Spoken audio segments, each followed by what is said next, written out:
Mới kêu bố phòng đó thì nó cho mình cho mày cãi nhận chứ à.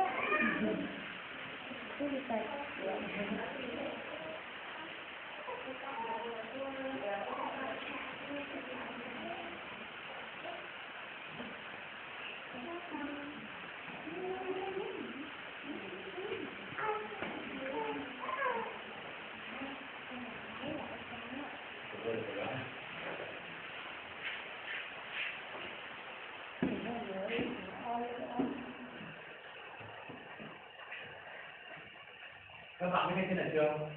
Theo từng cái nào muốn nữa. Cái đấy cần gì nữa, còn nào nó được có gì thì cho con này. Tí lì tép lì ta có cởi tí tư sở rồi hả? Ý nhận lên thời gian hả?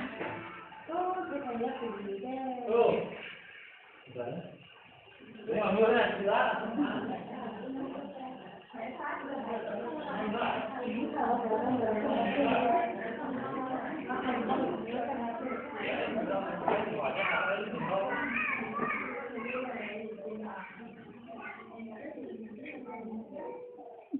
Đừng có một thà nữa luôn đấy. Thà rồi rồi. Thà rồi. Làm gì ai làm biết được nha, cần cái đây. Anh đi, tôi làm cái máy luôn. Tôi kêu máy thì mình cứ phát luôn mà.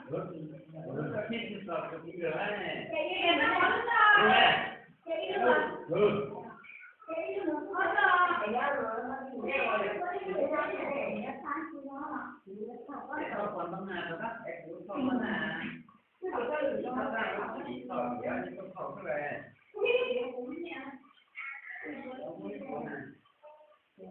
À, thì giờ má có chế có ấy làm muốn chạy thì giờ muốn không thì muốn chỉ tao ấy.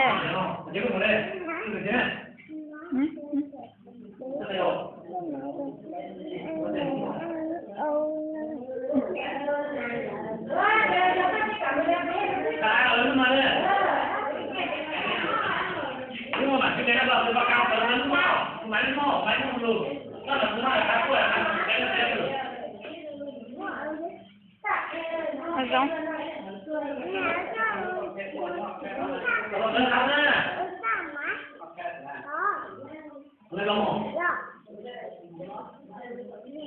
hả?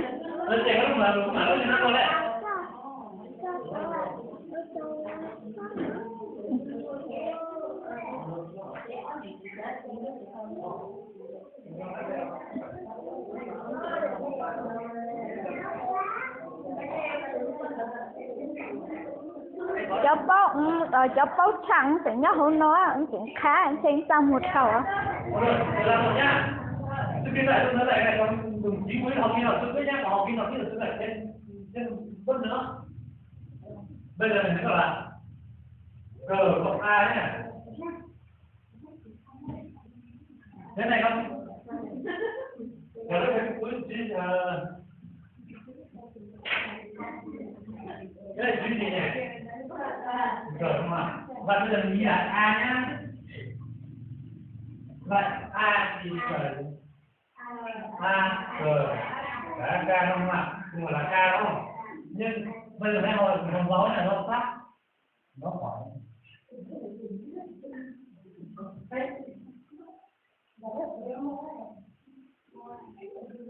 gió phiền nhá, nó sát nó khỏi những áng nặng vậy nhá. Bây giờ mình có ca A cờ ca nhưng mình có thể thấy nó sát nhá là gì? Cờ ca không cá đúng không?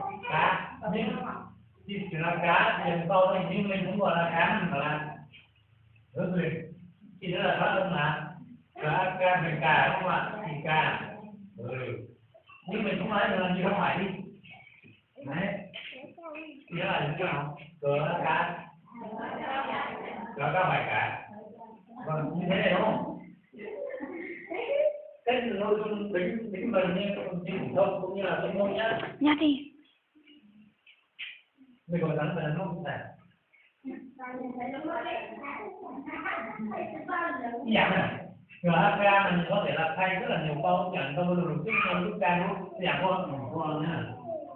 Có co nó có những câu có bây giờ nó buộc là cũng gì nó cũng mà này.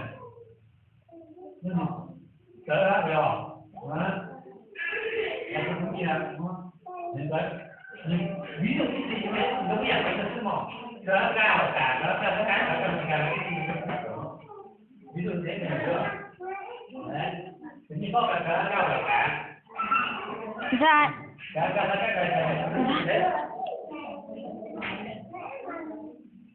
cái trước nhá nếu mà học chuyển sang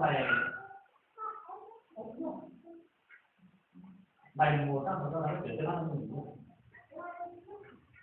mình sẽ có phong thôi nó có phong nào